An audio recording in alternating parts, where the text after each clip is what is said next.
Hello, hello, everybody, and welcome to the Stream Key podcast. We are here today with three crazy awesome guests. So thank you all for being here. We have, first of all, Khalysi finally on the show at all on Stream Key for the very first time.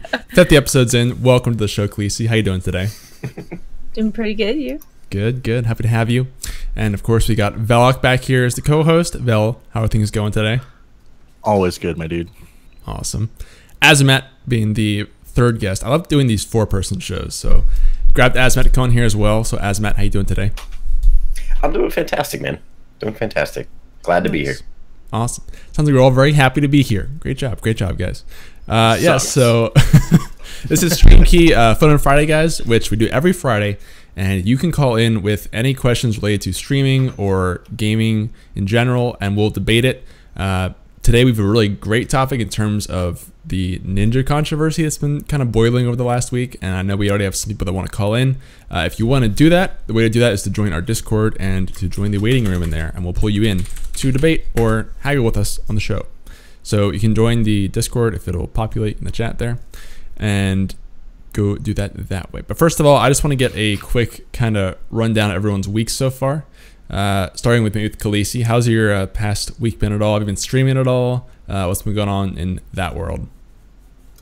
Things been good. I managed to get like one stream in, but I've been working a lot too, and we had the WoW beta, or not beta, the actual launch for the game this week, so I've been kind of busy with that, playing that, and let's see, this is pretty much it. Working, gaming, trying to get streams in when I can. Yeah, WoW is crazy. It's like you go into Battle.net and all my friends are just wow. Like everyone is playing Overwatch, same thing. Just they're all into WoW right now. So you know, it's crazy. I come across people too though that have like never played WoW, and that just blows my mind how long the game's been out and how big it is, and they've never even like given it a try. Wow, that's crazy. That's crazy. Yeah, I mean, I've seen a lot of people doing that too, and even in like TRUgaming, people are starting to just jump in for the first time. Like Velokk, he just raising his hand over there. Speaking of, how's your past week been on stream, man? It's been good. It's been really good. Just it's been crazy the amount of support that the community shows for me. It's just been a really good week for streaming as always, and yeah, it's just been awesome, man. I had someone approach me about something. I actually want to bring up a topic in a little bit if we have a lull in the topics or anything, so I want to bring that up later, but week was good, man. Awesome. So yeah, we can always any topics you guys have, you can always bring those up too, but viewers can also help. So Azumatt, how's your last week been of streaming in the past week?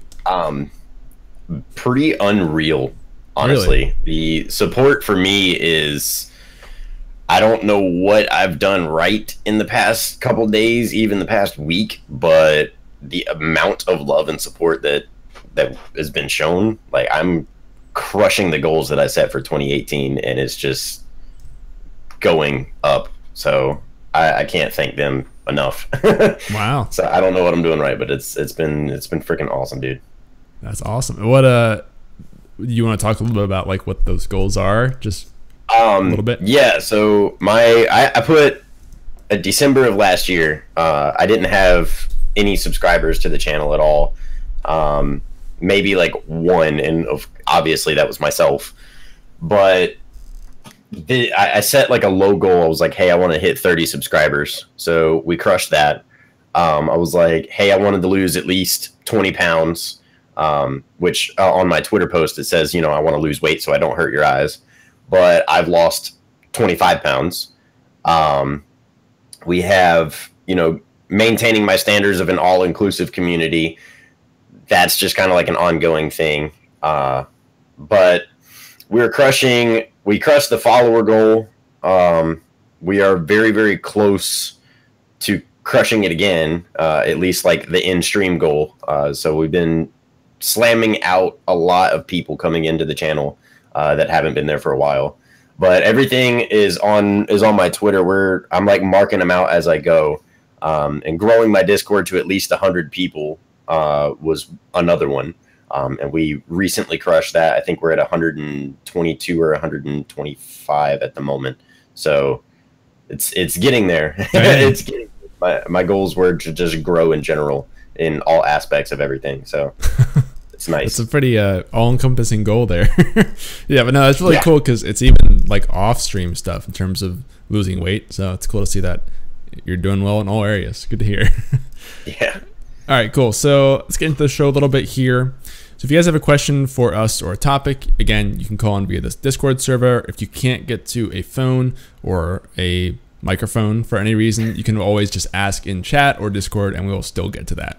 Of course, just tag me in the chat so I see it in big bright red. But any questions you can ask there.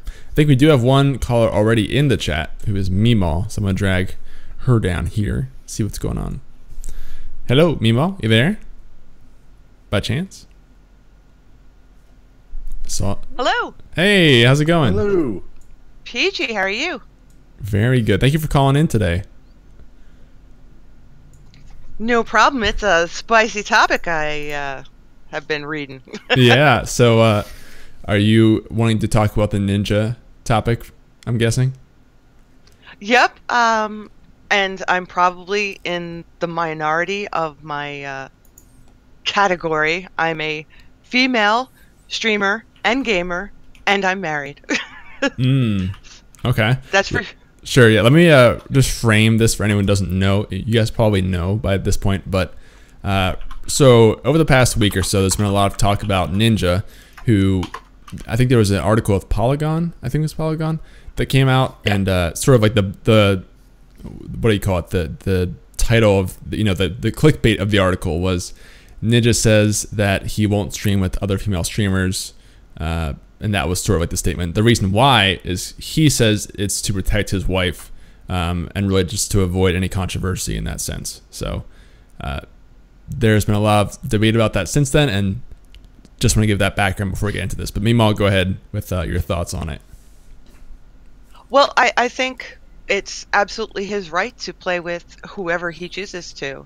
He's not employing people to play with him, and if he wants to avoid the drama and any online harassment that he may receive, and none of us can really judge him there, because unless you have 10 million followers, you don't know what kind of harassment he may already be getting now. So to avoid some of that, I think it's in his right to choose who he streams with. He has to be very, very careful, I am sure, who he brings on a live show. Yeah, for sure. What do you guys on the show here think about that? Let's maybe get your thoughts on it first of all here. I'll keep going to you, Khalysi, but you want to give your thoughts on this one first? 'Cause I definitely want to make sure we get perspectives from both male and female streamers throughout this show. Yeah, I mean, I think it's his decision. Honestly, there's people who get in an uproar about it, but it's like, I get his position, because Twitch definitely has this this category of females who might want to go for just like using him for viewers and stuff like that, and anything he does is monitored by like way more people than what we're used to, or it's all people like to start drama. That's the biggest thing. Yeah. And there's no way that rumors aren't going to get started and stuff like that. But I think also at the same time, there are plenty of girls out there that literally just want to play games, and you can be friends with them and it literally mean nothing. But he says it's all about protecting his wife from that, and I don't know his relationship with her, right? But maybe there's underlying reasons too, like maybe she does have some I wouldn't say insecurities, but like she might be part of it even on the back end of things, even though he wouldn't say it or admit it, and maybe not. But I don't know. At the end of the day, it's like his decision, and who cares? Yeah. I got you. Vel, you want to give your thoughts on this one too? Yeah, for sure. So kind of like piggybacking on what Khalysi was saying, it is his decision, and there might, like I was thinking, there might be something going on with his wife too. Maybe, you know, she has some issues with him playing with female streamers because, you know, he's the most popular guy on Twitch. What female streamer doesn't want to be with Ninja? You know, could be what she was thinking. But then, I mean, also you have to think about it, like, if he does stream with a female streamer, especially now that he's said this, it's going to be a huge deal. Like, him just saying he doesn't want to play with a female streamer is already blowing up to this point. Like, could you imagine him actually streaming with a female streamer now? And, like, if one small rumor started, it would blow up bigger than even this is, like, by tenfold at least. It'd be crazy. And I think that that would just put a lot of pressure on the two of them as a couple. And I think it's a good idea for him to kind of like stay out of that kind of scenario. Maybe he could have worded it better. You know, maybe that could have been something. You could always word something better, I guess. But at the end of the day, it's his decision. It's his marriage. And obviously that's what's most important to him. And you got to kind of respect him for it a little bit, for sure.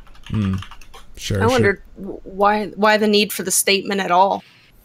Like, Yeah, you're already not playing with females and stuff, but like, why did that need to be put out there? You know, that is not like, except to start controversy.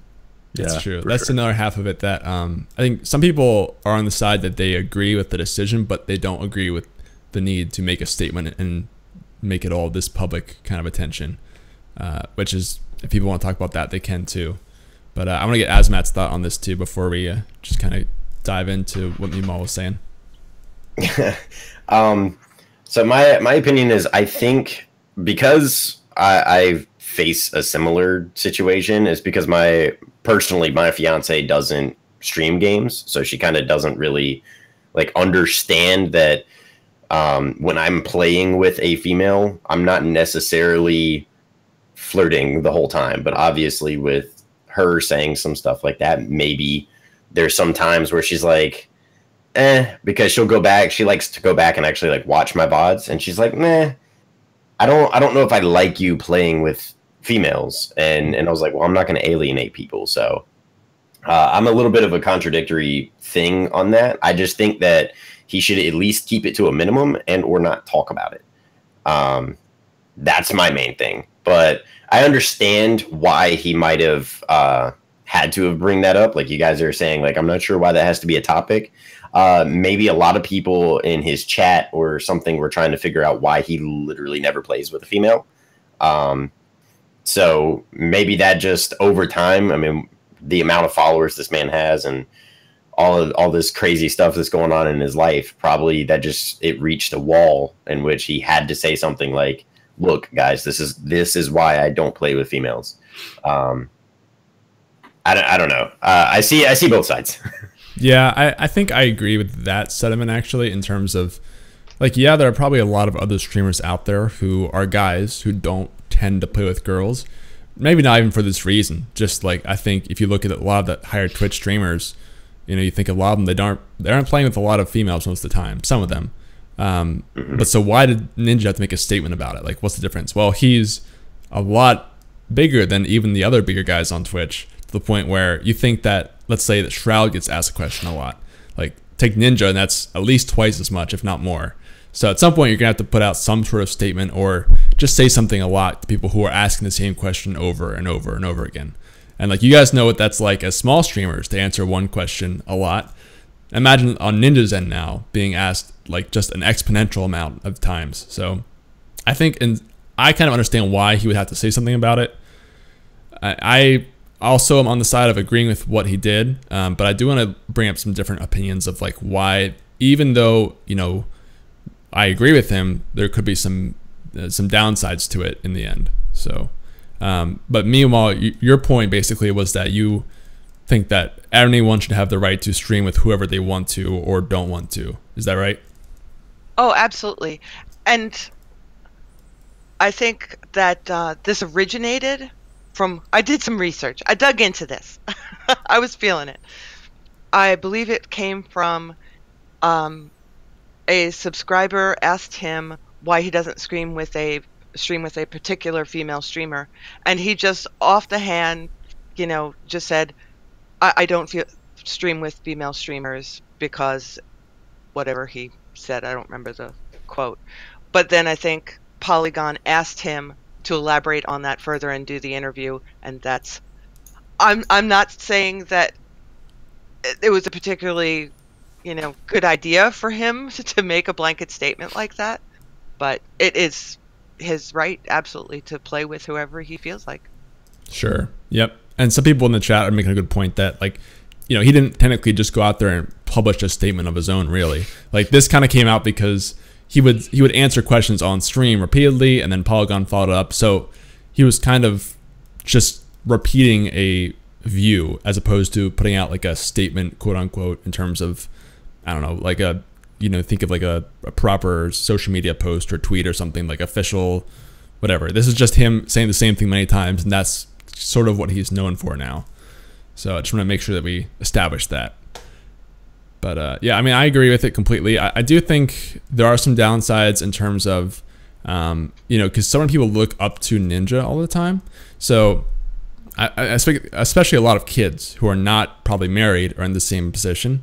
How do you think that affects them, though? Who maybe these kids are growing up and streaming and they want to be like Ninja, but they notice that Ninja never plays with any females. Now, they're not married, but since Ninja doesn't play with females, why should I play with females? Because he obviously doesn't need to, right? Do you think that could potentially maybe taint some of like the lower ends of Twitch and other streaming platforms too? Azumatt says no. Velokk maybe's kind of considering it. What do you guys think? I mean, I think it could kind of affect something. Like, obviously, like a lot of people do look up to him, and there's already like this thing that's it's starting to go away. It's gotten better over time for sure with the, you know, the negative look on female streamers and female gamers. Like it used to be awful. Like it used to be terrible, and like people have eventually gotten better. Like it's like saying like certain words, like nobody says certain words. Like we're progressing over time for sure, and this might be one thing that kind of slightly sets it back, but at the same time it's not his responsibility to do that. I mean, I understand like maybe he should take that into consideration because he is such a large part of Twitch and pop culture currently. But at the same time, like the guy's got to worry about his marriage above all else for sure. If that's what he actually cares about, like, yeah, it could put a few things back. It could set some progression back a little bit, but you got to focus on you above all else for sure. Yep, I totally agree. Azumatt, what are your thoughts on that? I was saying no, but I'm saying no is in the fact that if he emphasizes like, hey, the reason I do it is because, you know, and he kind of explains like a little bit of the culture of Twitch and like how they can always take something out of context, because I mean you have clips, so like you can take a small little snippet of something that he might say that might seem kind of bad and then blow it up. And that's just kind of what's happening now. Like he's just like, hey, I don't play with female streamers, and now it's everywhere. You know what I mean? And just how easy that's blowing up. The reason that I don't think that it's a bad thing of what he's doing, and I don't think it's really going to affect those people, is because he's letting them know, like, I care about my wife so much that I don't want to put her in a position to where she has to deal with that kind of social media. And that's pretty much what he's saying. He's like, love you guys, but you're probably going to take things out of context, blow it up, make it seem worse. And then that's just an extra stress that I don't want to put on himself, let alone Jay Ghosty. And that's just not something I think is really going to affect anybody, as long as he's saying, like, I'm doing it because I love her a whole lot. Like it's has nothing to do with I don't like females. So I don't think it's really going to affect anybody in the bottom line. Yeah, I mean, you bring up a good point that even like this is an example of, like he says in the interview, every little thing that I say is clickbaited and turned into a YouTube video. And like this is an example of, ironically, saying that became clickbait. Like it's so bad that he can't even comment about it without that becoming clickbait. So I think it's true. Like at some point, everyone's going to try and just use Ninja for views, essentially, whether it's Polygon or YouTube highlight videos, whatever. And you can bet if you look at like existing Twitch highlight videos and things like that on YouTube, if there's a chance for someone to do it, they will do it on YouTube, in my opinion, and other platforms. Yeah. So, Cool. Meemaw, Khalysi, anything else you guys want to add to this?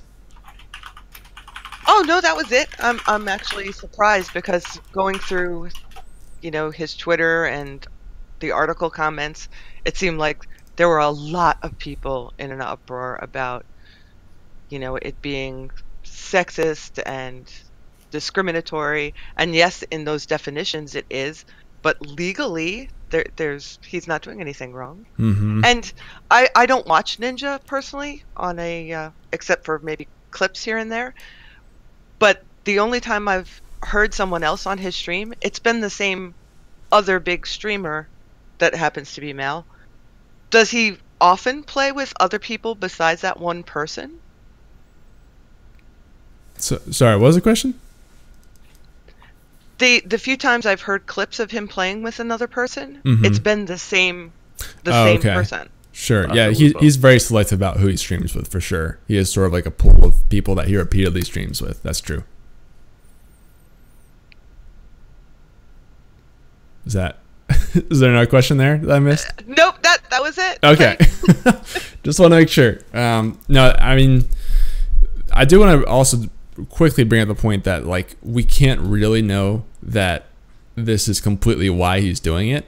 Like, yes, he's coming out and say that it's to protect his wife and it's to avoid controversy, but maybe there's a world where Ninja is actually a sexist and we don't know, and he's using this as like a cover up to deal with that. Now, I don't think that's likely, my personal belief, but I mean, it's a factor, and that's sort of why I think this continues to be a discussion, is because we just can't know for sure that he's not using this as an excuse to not play with female streamers because he doesn't like them or he thinks it hurts his stream, whatever. Mm-hmm. So I think that's why this continues. But I thank you for that question, Meemaw, and appreciate you for calling in for the first time. Thank you for that. Thanks. Have a good day. See you later. Next article to come out. GreenChord, the only TRUgaming. Go ahead, Khalysi. The only issue that I can see, like, stemming from it, like, whoever he plays with, it doesn't matter. But the influence I can see is, like, it puts out somewhat this blanket statement that if you're a big streamer and you have any sort of relationship, that you should probably try and alienate playing with female streamers, otherwise you're gonna get drama started or something like that. Exactly. Yeah, that's another... And that kind of just like puts a bad vibe on legitimate female streamers who don't care anything about you in that respect. It's just, you're just gaming, you're networking, you're having fun. Like, you can't play with those people because like, for instance, as a female streamer or female gamer or whatever, if you were to put together that same mentality, like, you couldn't play, you eliminate 95% of the people that you would ever play with, because the majority of people who play games are male. So you'd have to like dig to find those few female, streamers or gamers or whatever to play with that like wouldn't cause drama per se. Yeah, for sure. And so in that sense, it's sort of like one-sided, right? Like this statement couldn't, in terms of how Twitch is now, this could never really come from a girl streamer on Twitch, essentially. Maybe, but like, it wouldn't have the same effect that it's having from Ninja being a male, because I mean, you just look at like the top end of Twitch, Ninja is, I mean, every other streamer that's big on Twitch is pretty far ahead of most other, the biggest female streamer I think is Pokimane, who is pretty far below the likes of like Ninja, Shroud, etc. So it'd be a much different statement coming from a female saying, I want to avoid playing with men to protect my husband or boyfriend or whatever. So that's a good point too, for sure. All right, cool. Well, if you guys have questions or comments in Twitch chat or in Discord, whatever, we can bring you in here. We did have a comment from Jack the Streaming Snack, who asked that we have a little bit of discussion in terms of like what our relationship statuses are while we talk about this. That was kind of interesting. Just to like give some context on why maybe we kind of think these things. So do you guys want to just quickly run through that, I guess? Yeah, sure. I mean, I'm married. I've been streaming. I've been in the same relationship the entire time I've been streaming. I I don't think that there's been any issues. If there are, she hasn't voiced any, and she hasn't showed any signs of there being any issues or anything. But I think the main thing is like, make sure your relationship is known on your channel. You know, like don't try to keep that hidden by any means. Like, always tell your people about how awesome your significant other is. That way they know that you're not interested in trying to like get with anybody else or anything. And that way, like, it's also like if your significant other does ever watch your stream, they know that you're talking about them on like in front of all these people. And it's just kind of like I don't know, like I think just having them know that you're in a relationship, and then that they know that you're in a good relationship, I think will kind of help that a little bit, so that there's no issues on the other side. Yeah, that's totally fair. I think even if you don't necessarily like give a lot of info about who your wife is or anything, just mentioning that you have a wife and you're very much in love with her or whatever, just making sure that you don't set yourself up to be flirted with or something. That's a good point for sure. Azumatt, I'm gonna go ahead. Oh, we cannot hear you, sir. Muted. My bad. You're good. I'm muted myself because I'm pounding my keyboard. So I have a fiance, and like getting married next year. So she doesn't necessarily. She's a little bit more touchy. Like, she does voice opinions. She doesn't like me playing with females as often, and that is just because she's not always around to actually watch the stream. She watches it kind of like after the fact. So she's like, I know you're in there. Like, I heard a female talking. Like, I don't know what you're talking about, but like, I'm not sure I'm 100% okay with that all the time. So like, I kind of limit how often I play with them. I don't say that I limit not playing with them at all. But that's the only thing, is I kind of watch a little bit more of how I speak when I'm playing with a female, and kind of like how often I do that. That would be the only thing that I'm watching as far as like my fiance goes. And that's just because I don't want anything to become clickbait or anything to be taken out of context that might cause anything to be rocky. You know what I mean? And that's just because it's unnecessary drama that personally I don't want to deal with. So I just kind of, I watch a little bit what I say more than like me just flat out not playing with a female. So if they're in there, like I'll be careful not to make something that could turn into a potential innuendo of some type that could end up like backfiring and hurting personal life. But that's about it. Gotcha. Yeah, I'm sort of in the same boat. I am married. My wife is very not involved in any of the stuff that I do here. Just like is not interested generally, and I kind of also just don't want her to be in it just for personal reasons. Been married for like 8 months now, so kind of in the same boat as Azumatt and Velokk here. Just kind of prefer not to involve her as much as I can, just to protect her. So I kind of resonate with what Ninja's statement is. Again, whether or not he actually is believing that or is just using it as an excuse, we can't know. But the idea of trying to protect your wife from controversy, even if she doesn't ask you to, just deciding that you're going to do that, I think that's kind of noble to do, because in a sense, you could theoretically be limiting your growth as a streamer by cutting off a section of Twitch that you're just not going to stream with. So in that sense, I kind of respect him for that, or respect the mentality at least. Whether or not the statement's true, we can't know, but I can understand where he's coming from as a husband who, if that's true, is trying to put his wife above his career in some sense. So I respect that. But Khalysi, do you want to round out this discussion here? I mean, yeah, I'm in a relationship, and I've been kind of in that position for, I guess, most of my life. But like, again, it's different for me, I say too, because as the female, if I was, if there was some kind of controversy with that, or I started eliminating who I played with and things like that based on whether they were a male or not, I would not be playing with very many people at all.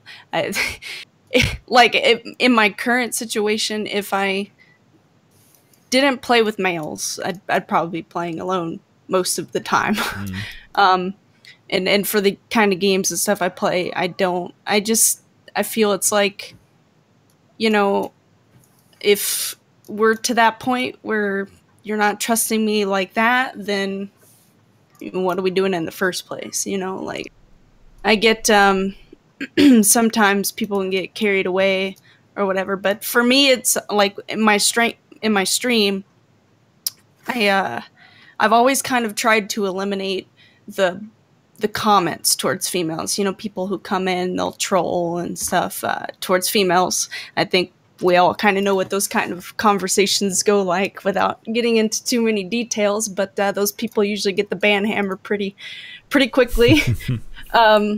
You know, and some people kind of suggest it more than others. Like, don't do the typical what people say, you know, Twitch female streamers, like what they wear and things like that. Like, I just wear normal t-shirts, stuff like that. I just want to play games. It's pretty much it. And it's not really been an issue so far, but I don't know. I just think it depends on who you are and like how much trust and stuff you have in the relationship. So. Yeah, absolutely does. And the other piece of this with Ninja is that we don't know like whether this was a request from his wife or if he just made the decision to. So those are important to consider too. But I like your point a lot of, you know, this is why I really want to have a female on the stream, because I don't want to have 3 guys talking about like what it's like for girl streamers, you know? So, yeah. But that's a good point, because you couldn't, a lot of female streamers, probably most of them, couldn't really do the same thing on Twitch just because of the demographics of the platform. I was trying to think of like a good way to compare it. Like Instagram's kind of like this in a flip side where it tends to be a lot more females than males in the platform. So like the breakdown of the platform from male to female definitely impacts like how you can grow on there. Because if you have someone who is, let's say you have like X number of streamers above you who have, or bigger than you who have done it, if they're the same gender as you, then you have a path to go down. But if it's just mostly the other gender on the platform, then you have a much harder path ahead of you if you're trying to, like, let's say you're a female streamer on Twitch trying to make it without involving any males. Like, that's going to be a much harder path than a guy on Twitch who's trying to do things without being involved with female streamers, if that makes sense. Right. So, and I mean, like, so you already cut down the majority of Twitch if you take out males, but then if you want to have like a legitimate stream, you're going to end up cutting out a lot of females too, because let's be honest, stereotypes are there for a reason, right? Like the reason sometimes females get bad reps on Twitch is because there are females out there giving females bad reps on Twitch. So it's, if you're going to try and cut those people out too, then your pool gets even smaller of like legitimate female streamers and legitimate gamers who are there to like just do that. Yeah, and in some sense, like that's another piece of Ninja's statement too, where that sort of limits the growth of female streamers in a sense too, because you know, let's say like all or lots of the biggest male streamers had this same approach. Like suddenly, none of the female streamers can network with those streamers and potentially see growth. So in some sense, you are actually kind of hurting the chances of other people to grow. Now I kind of believe like at the end of the day, it's still up to you. Like collaborating is not how you're going to grow on any platform at the end of the day. It's got to be about what you're doing, but it still could impact like other up and coming female streamers who would benefit immensely from working with some of these other top streamers. So that's important to consider too. Cool. Well, Jack, thanks for the context question. I think that was a good follow up there. So we are now open to questions, guys. If you have a question in the Twitch chat or Discord, or you want to call in, now's the time. Just tag @GreenChord in the chat with your comment or question on this. We can keep working through this if you guys have follow-up points.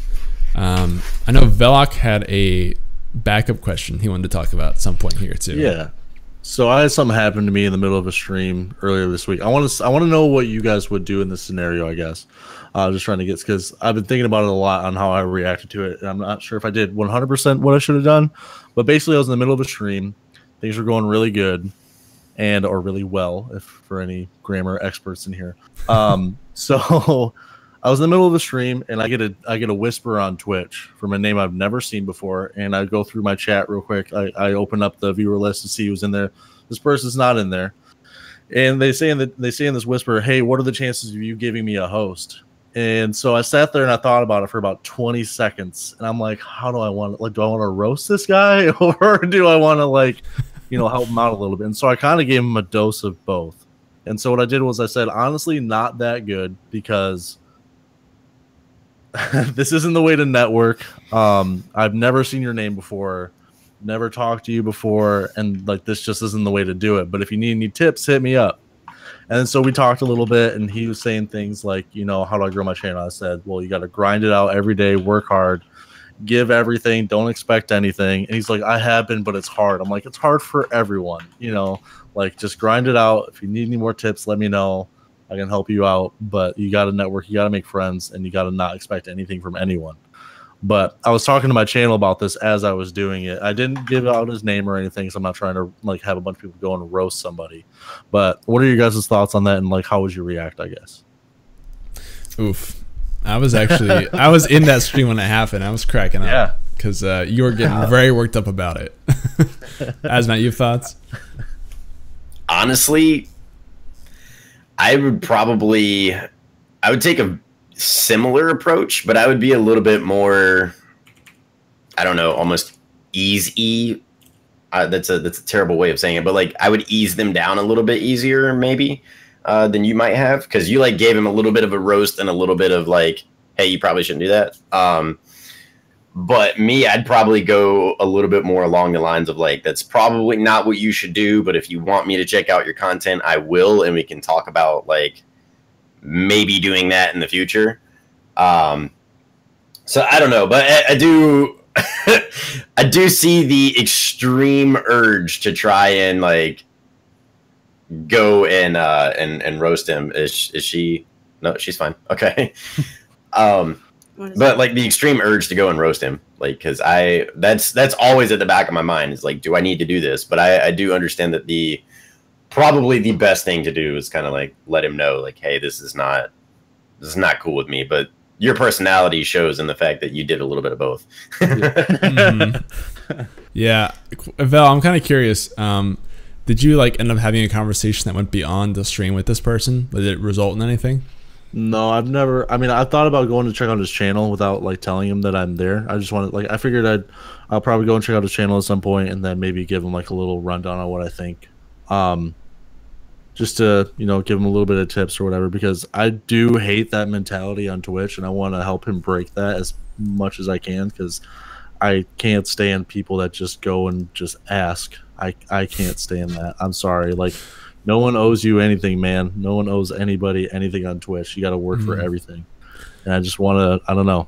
So did he like respond to you after you said that stuff, or did he just not answer? He was saying a little bit of things, but like most of the stuff that he was saying was like, man, it's hard. Like I've been trying, but I haven't gotten anywhere. Yeah. And just the typical thing. And then like when I kept giving him the same answers, he was like, all right, thanks, man. I'm like, you're welcome. Yeah. Khalysi, what do you think about this one first? I mean, I've had it happen a few times. It's interesting to me how some people really just like don't know etiquette, Twitch etiquette, I guess. But you know, you got to think about it in real world perspective too. There's people that do things out in the real world that you're just like, what? So you're gonna have just as many people on the internet trying to do it too. But for me, I don't really. I'm just like, no, this is not really the place. That's not how you do things. Sorry. I've had, because like the same with hosts, I've had people come in being like, yo, follow for follow. Yep. And I'm like, no, thanks. I'm good, man. If you're enjoying yourself here, you can feel free to follow, but it's not why I do it.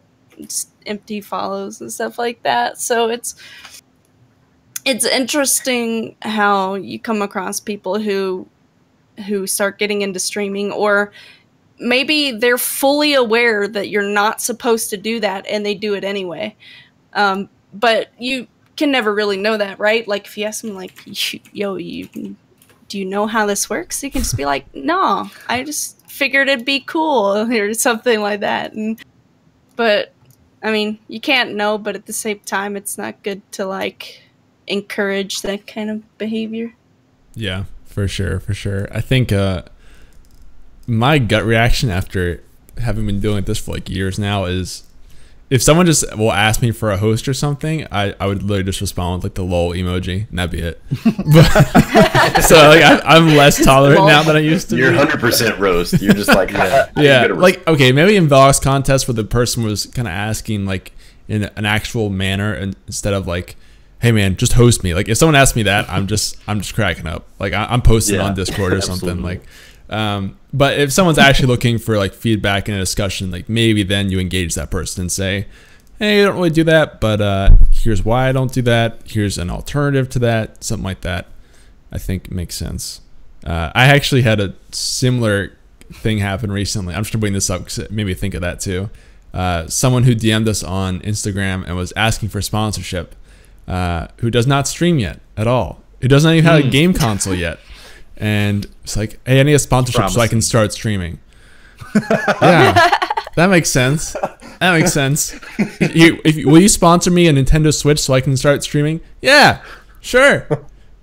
Sure. We just call up, Monster or something like that. "Yo, can you sponsor me so I can stream?" It just cracks me up. I mean, these are things that if you're brand new to like streaming and gaming, like maybe I could see you making that mistake, but those are both cases where you have to put in the research and realize that like things don't just come to you like that. You can't just, I mean, yes, you should ask for things that you want, but you have to understand that if you ask for stupid things, people are entitled to give you a stupid response. So. Absolutely. And that's fucking crazy. You got to think sometimes too, is because like I've seen some of the youngest people trying to stream on Twitch too. So like often when I first think of somebody who does that or comes with those kind of questions and things, I think, they're just like a regular grown person and that they should know better. But sometimes it could be like this 13-year-old kid trying to do it, and they literally have no boundaries. Yeah, absolutely. Or like any sense of this is probably not the way to do it. Yep, absolutely. Now, that's what I was saying too. It could be someone who's just brand new to gaming and streaming and has no idea like where to start, or like you said, just a young kid who hasn't had the experience on the platform or in any platform to know that. So that, I mean, that's a fair disclaimer, but it's more evidence of why you have to spend time on the platform and do some research before asking for that kind of stuff, in my opinion. So obviously though, we're all on the side of don't go into channels and ask for hosts. Bad form, bad form. Wait, what? Really? I think Sodomi might want to join in the chat on this topic. I'm gonna guess. So let me pull him in here really quickly. Sodomi, you there? Hello? Yes, I am there. Hello. Hello there. How are you? Doing very well. I just woke up, so I'll let you decide that. Like, right. I got it. Welcome. Sure. Well, what did you want to talk about on the show today? All right. So with the host thing, it's funny because I've had people ask me like really interesting questions, like while I'm playing Rocket League. Actually, last night, this is actually the best example because this wasn't like someone who was asking for a host or a rape. They're asking for like advice and everything straight up. But the way they asked was like, "Hey, Satomi, I see you stream on Twitch. Yo, I need viewers, man." I'm like, "Don't we all?" And then he's like, "Yeah, man, I need like eight or 10 more." Like, I'm like, "Why?" Like, I'm trying to like bait out what he wants. Does he want like a host? Does he want advice? If he wants advice, I'll write an essay for him. If he wants a host, I'm getting spit and putting his ass on that. Yeah. Like I said, like I try to be nice, but I'm gonna be real with y'all. Y'all know me. I don't beat around the bush. I just do it because I'm not. No, I've dealt with enough people on the internet at this point where 5 seconds of entertainment and 5 seconds of quick answer is better than 10 minutes of discussion going to the in and out of someone's ear. So one person asked me a few days ago. They were like, "Hey, Sodomi, can you like come like rate my channel? Can you come like rate my channel after you're done streaming? And I'm like, okay, let me take a look at your channel real quick. So during stream, went to his channel, right? And I'm looking at it. He had no VODs. No, sorry, he had one VOD, one clip, and he had streamed. He said he only streamed like twice before. So I'm looking at his VOD, and not mind you, there's nothing in his panels down there whatsoever, like at all, except for a donate button. So I'm looking, and I'm like, okay, so first thing, there's nothing here. So I can't see if there's anything I would want to like watch or host. And straight up, if I'm not going to watch you, I wouldn't host you myself. Like, that just doesn't, you know, make sense. Mm-hmm. Secondly, like, if you're going to ask me for a host, your stream better be either equal to my quality or, like, better. And, like, my stream's okay. It's not, like, I'm not, like, that, like, strenuous about it. Like, if you put an effort into learning, you like, do, like, small stuff here and there, like, you don't have, like, the most, like, up-to-date equipment, like, the best, like, everything, but you're, like, I can see you put work into it, then yeah, you get a pass. That's fine. Like, just tell me you put work into it. Like, if I see, like, I'd rather you have nothing in the bottom than a freaking donate button down there. Like, come on. Like, at least, like, put something else. Like, about me, schedule, like, anything. Just put a picture of a cat. Please. And, like, on your VODs, if, like, it's not that hard to listen to your own stream and figure out where your audio is. Oh my god. Like, sure. Just please, please, please. If you ask me to host you, at least watch your own. I don't know who you. If you don't have a webcam and you have a mic and all your friends are on Discord with you, and you're like, that's not me talking. How the f do I know? Like, I don't know you. I don't listen. Who are you? Are you, hey guys, it's me? Or are you, hey guys, it's me? Who are you? Please help a brother out. Don't just put stuff. Come on. Well, I think you we're on the same side as you for sure, Sodomi. You mentioned something I want to talk about though that came out of that. So you said that you mostly host streamers that are at the same level or bigger than you. Is that right? Oh, I said quality. Same quality. Okay, fair, fair. I want to get a little bit of discussion around that, and we can factor in size too, maybe. But like when you guys are hosting, in terms of like trying to grow your channels the most effectively, who is like the ideal person for you to host? If that makes sense. Khalysi. Question answered right there. You heard it here. Everybody start hosting Khalysi. No, but for real though. I mean, maybe just starting with Sodomi since you're here. Do you have some examples of like who would be a great person for you to host at the end of a stream, like in a perfect world? In a perfect world, or realistically, you know, like whoever you think, if you wanted to grow your channel the most, assuming that you do now, who is like the person that you're looking for the most? Maybe not a specific name, but like the type of streamer you're looking for to host at the end of your stream. I actually have 3 ways I do this. So before, at the end of every stream, I let my viewers decide who I host, but I don't tell them who. I give them like code words. So I'll be like, do you want TRUfam? Do you want Big Butt? Do you want like what's it called? Or Roblox? And then like through all that, I'll pick one. And out of those people I'll pick, it'll either be someone who I've interacted with a lot before, who our communities have also kind of meshed already. Someone who is really awesome stream, who I've been to like, hey, this person has great content. Like my community will stay because they like the content, and therefore it has a bigger effect than if they all came in like, hey, we're here, and then they dip out 2 seconds later. Or someone who I've like been in the network with, like with TRUgaming for a long time, and we also kind of like TRUfam been all around. So those are my 3 favorite people to host. Or on the special occasions, depending on what we're doing. If it's like a small stream, because sometimes I'll go around, I'll look for like smaller streamers just because it's Saturday night, I'm drunk, I got nothing else better to do. Who has 1 viewer, I'm going there and just see how they do. Find someone good, I'm like, oh, they're on? Yo, guys, we're about to break someone's 10 follower, 10 viewer virginity, so let's go get in that ass. So we'll do that. And then sometimes you kind of get like one person who's like, hey, I love your channel, I love your great, thanks for hosting me. And then, you know, you interact with them, you help them out with their stream, you give them like any advice they need to give. They actually, it's a nice little circle. So I host people who I think either have potential, have communities that are like already intermingled with mine, or they have already like, you know, been network with me, or I feel like they're good with. Why can't I speak right now? I just woke up. Yeah, like those kind of people.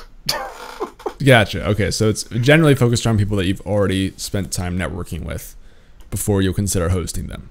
Is that what it sounds like? Okay.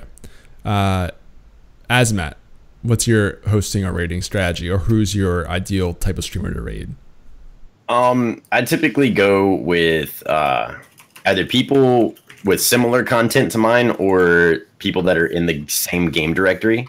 Is kind of where I go first, and then immediately after that, if there's nobody that I can like network with as far as new or a friend that's similar, I immediately go into my follow list and start digging through it.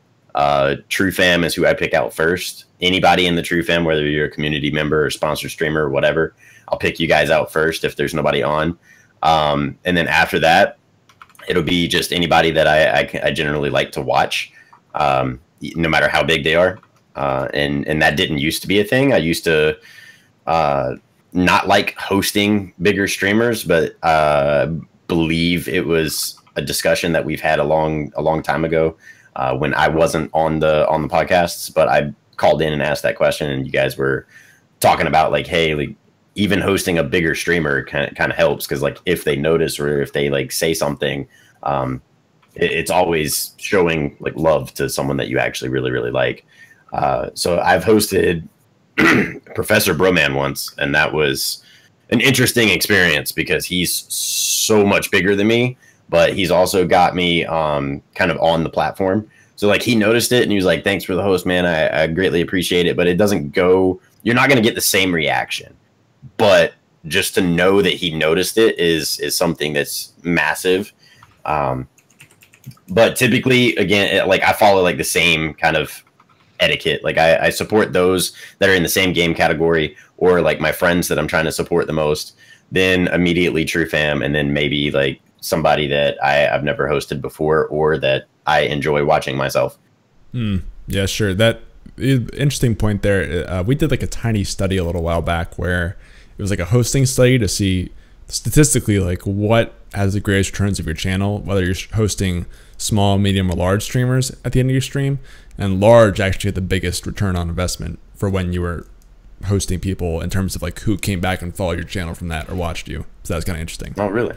Yeah, it's a while back and it was a very small study, so maybe not the best evidence, but still interesting to think about. Right. Khalysi, what's your rating hosting strategy, or who's your favorite person or type of people to host? I'm a very YOLO hoster. That's fair. Like I if I'm just going to be honest and put it out there, I don't put a whole lot of thoughts as far as which way is going to grow my channel the best kind of view for it. At the same time, I also don't have the same my choices aren't huge, because usually when I do stream, it's more like late at night and then very late at night. Because before my times used to be more Eastern, and since I've moved more to the West Coast, I'm like 2 hours behind the normal time zone for like my people and all that stuff. So like even if I'm ending stream at say 1 my time or 2 my time, it's like 4 o'clock in the morning Eastern, and a lot of the people who I follow or I interact with and things like that have already gone to bed, or they're not streaming anymore. So usually my choices are very limited unless I like just go find some random person to host. So it kind of just depends on like who's on pretty much. But, I still try to support like, friends or people I play with, true people, that kind of thing. But yeah, like I said, by the time usually I'm done streaming, unless I go to someone random, I have maybe like 4 people to or 5 people to choose from, and sometimes like half of that handful even is bigger people who I don't even bother to host like that, because it's just like whatever, and it's like maybe 15 people to this guy's 10,000, and I don't worry about it. But sure, that makes sense. So it's mostly just friends and people you've either spent time playing with or just talking with for a good while most of the time when they're online. Yeah. Gotcha. Okay, makes sense. Velokk, let's run this out with you. What's your strategy for hosting, or who's your ideal person to host? So when I host people, I usually go for like someone who has any sort of care for the community that they're trying to build. Someone who's passionate about streaming for sure, whether they're a smaller streamer than me or a streamer than me. Just whoever I feel like is working hard on Twitch and deserves it. Like, I'm not going to host you just because you're my friend. I'm not going to host you just because you're a bigger streamer or just because you're a smaller streamer. Like, none of that really comes into play when it comes to a host, because a host is like, I'm not going to host you just because you're my friend, because maybe you're my friend, but maybe your content isn't as on point as I want it to be. Or maybe I don't think you're working hard enough in certain areas, or maybe you're not welcoming enough to new viewers. So anywhere that I know my viewers are going to feel welcomed is huge. And also anywhere that I like, any streamer that I think is just killing it, any streamer that I think is just putting in work and just needs more love and support, I'm totally going to help them out, whether they're smaller, larger, same size, anything, it doesn't matter. So if you're putting in work and if you're a very welcoming streamer, that's pretty much all I'm looking for. Gotcha. You heard it here, guys. Size doesn't matter to Billy. Does not matter at all. Put those rulers away. Okay. No, I think that makes sense. You're thinking more carefully about someone who kind of lines up with what you're trying to build the channel for, the identity and the feel of it. People who are also working hard and kind of the same mentality as you. Sure. I love it. I love it. All right. So that's going to wrap up that topic. If you guys have more topics, I'm not seeing anything in the chat. If I'm missing something, please let me know. But tag at GreenChord so I see it. I know there's a lot of different tags going on right now. Stay hydrated, bot. Oh my god. I love that bot, man. You gotta drink some water every once in a while. It's great. I wish Stay Hydrated bot would be in my channel. You can move it into any channel. You should do it. Really? Yeah, just like Nightbot. So Okay. Tom Cruise had a follow-up question in terms of what are your thoughts on hosting in regards to games? So do you guys think about like the game you're playing a lot when you're hosting someone? Maybe just a quick kind of thoughts on that. Yeah. I mean, unless I can really help it, because, you know, usually I'll try to host somebody. But if unless there's like nobody else on that I can host, I wouldn't say go from playing Siege all day or Islands and Nine, like BR shooters, and then go host somebody who's playing like Hello Kitty Island Adventure. It just doesn't it just doesn't translate, I think, the best, because, well, for one, you know, unless they also like who's streaming or whatever, those same viewers probably aren't going to be interested in this new person that you host or some game that is completely opposite of what you normally play. Because, like, I kind of stick to one category. I'm not really all over the place. While I do play a variety of games, I'd say 90% of them are shooters. Or, like, every now and again, I'll pick up a single-player game and play it a few times and never finish it, because that always happens. But, you know, like, changing so drastically, I don't think also works. But I'll hold on. Someone I don't know if you heard the horn, but it was. We definitely did. Okay. I was like, hold on. Someone's angry out there, but what did he say? That was amazing. Yeah, I don't think it so unless there's like nobody else that I can host, I kind of try to keep it to a similar, at least, category, like shooters or you know, first or single player games, things like that. But and a lot of times when like a new game comes out or I'm trying to really support a game, that might be the only time that I truly go and try and give back to the game. Like, even if nobody on my follower list is playing that game, I'll try to like keep it in the, you know, that game directory. With Islands and Nine, for example, we were trying so hard to get the word out there and get people to play and watch and stuff like that. So, you know, the whole time during that launch and everything, I was like, even if people weren't playing it, you know, I was just hosting anybody in that game directory. Yeah, that makes sense. I think even if you're not a single game streamer who plays one game all the time, you should still factor in what game you're playing when you host someone, because more than likely, regardless of what you're playing, some people are there to watch the game. So that may make sense. What do you think about that, Azumatt?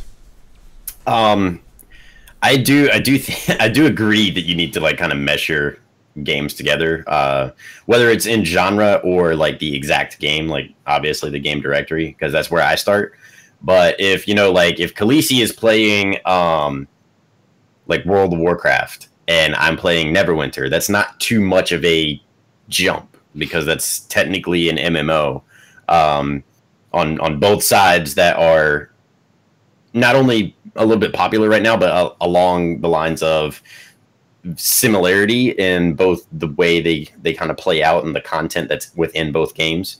Obviously, World of Warcraft is bigger, but like that, you've got to think about the game that you're going from. Like she said Hello Kitty, whatever game that you jump to. Like you don't want to jump straight to that if you're playing, I don't know, a game like Outcast or Outlast. Sorry, not Outcast, but like Outlast. Like it's like really, really scary, and then you go to something cute and fluffy. Like you just don't. It just doesn't mesh.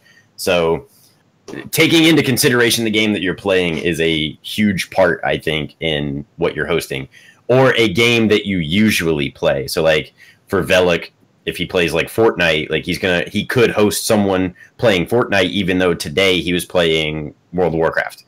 So just not necessarily the game that you play, but the games in general on your channel is something that you need to take in consideration. Yeah, games that you're known for, basically. Sure. Right. Cool. Also, I just realized Sodomi's still in this chat. So, Sodomi, hi there, bud. What's up? Totally forgot about that. Do you want to give your thoughts on game really quickly, since you're still here? Oh yeah, I actually typed this in chat too. Honestly, the way I do it is, I'm sure with my stream, I think that's a lot different than a lot of streamers. I'm an IRL streamer that never streams in IRL, pretty much. That's how I feel about it. So when I host somebody, I just host somebody who, let's say, fits my criteria. But if I'm really have to think about like the game or what I do, I focus more on community members if they are on there like as well. So like one of my community members, Zai, he plays mostly Rocket League, but he's been in my channel for like over a year now. Great community member, great dude, roasts me all the time, love him. When I saw him streaming, he was like, "Oh, guys, I don't care about your votes. We're not voting. We're rating Zai. Let's go." Boom. I was what was I doing? I think I was playing Mega Man. Yeah, I was playing Mega Man Battle Network Chrono X. If you play Mega Man Chrono X, you probably aren't playing Rocket League. Yeah. And also, I've rated this one streamer, this a workout streamer called Courtney. The only workouts I do when I put on that sheep head, and God knows what happens. So, but I'm in her community. Like I love her streams. My community goes there too. So I was like, okay, boom, guys, Courtney's on. Great Courtney. I'm rating her in like 2 weeks. So boom, go in there. So I don't really pay attention to the game, because with my content, I don't feel like the game actually matters. At least the way I try to put it. I try to make the games work for me, not me work for the games. Just because I know how I am. I'm not going to finish a game. I don't have the attention span. I'm not going to be good enough at a game. I don't have the attention span to be good at the game. So if you're watching for the gameplay, unless I'm like first gameplay of it, you're probably there for something else. And, probably this big, chunky, beautiful, dark chocolate man bod. So... Yeah, that makes sense. Velokk gave you a golf clap during that speech, so I want to get his follow-up thoughts on that. So when I go and host somebody, I really don't pay. Like, I see what game they're playing, but for me it doesn't matter. I'm definitely with Sodomi on that. I support content. I support creators, not necessarily what the creators are playing. You know what I mean? So if a streamer is a solid streamer, they're like I said, super welcoming, and they're working hard and everything, I think they have a good thing going for them. I just want to support them as a streamer, because the game that they're playing doesn't necessarily define them as a content creator. Not always. So if I think that they have a good community behind them, or if I think that they should have a good community behind them, I try to support them as much as I can. So I don't pay attention to the games. I play Fortnite all the time, but I host Woolsey Mammoth, who streams whatever his subscribers tell him to play that week.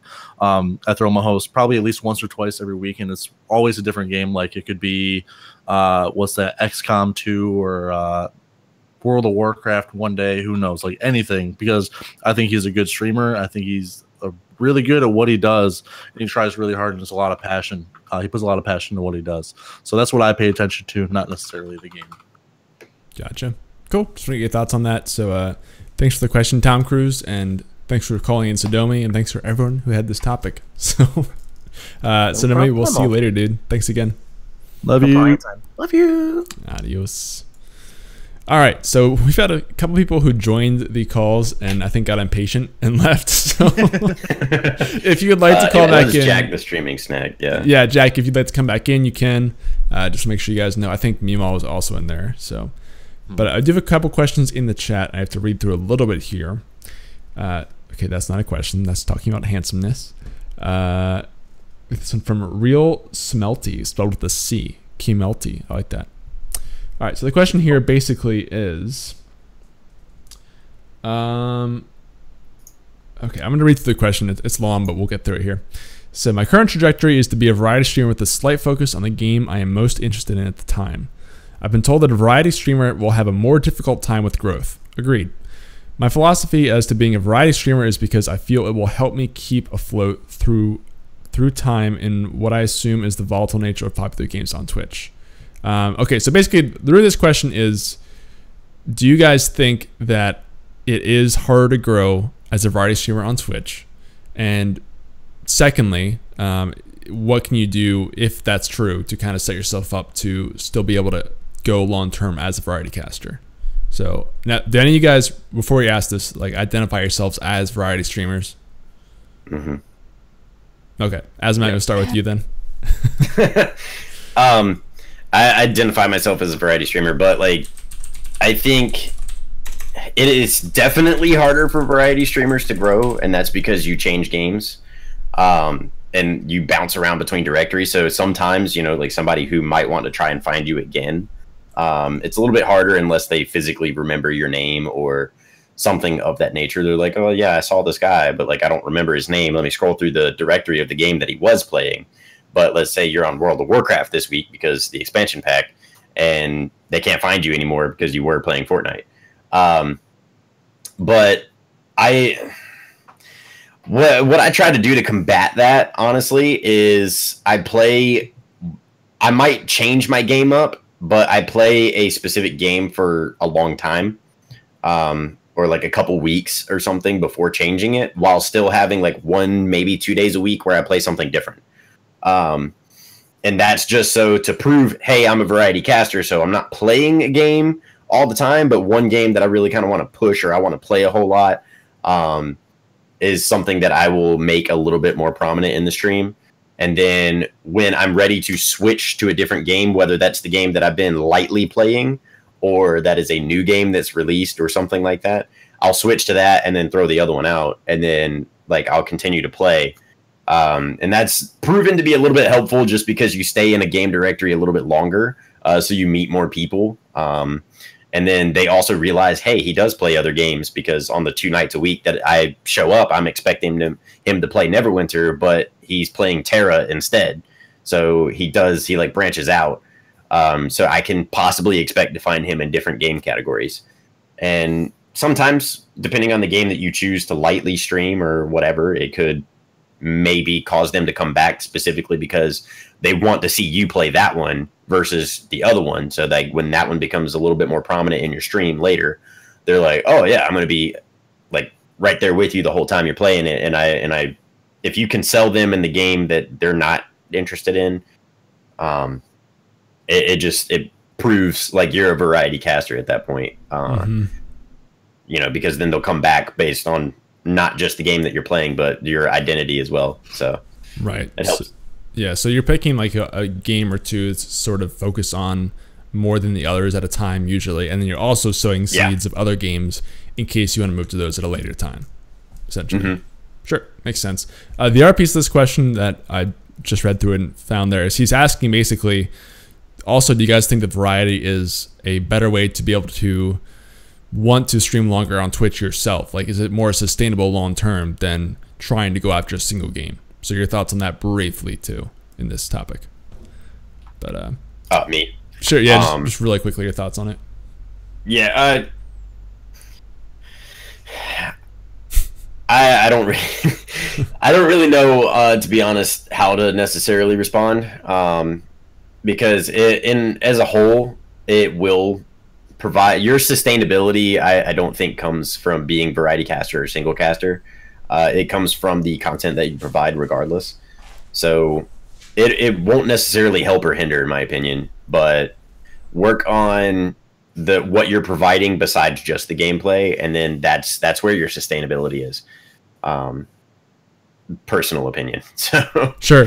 I don't really have too much else to say other than that. I do apologize. No, that's what these shows are about, is the opinions. So Velokk, what are your thoughts on this one?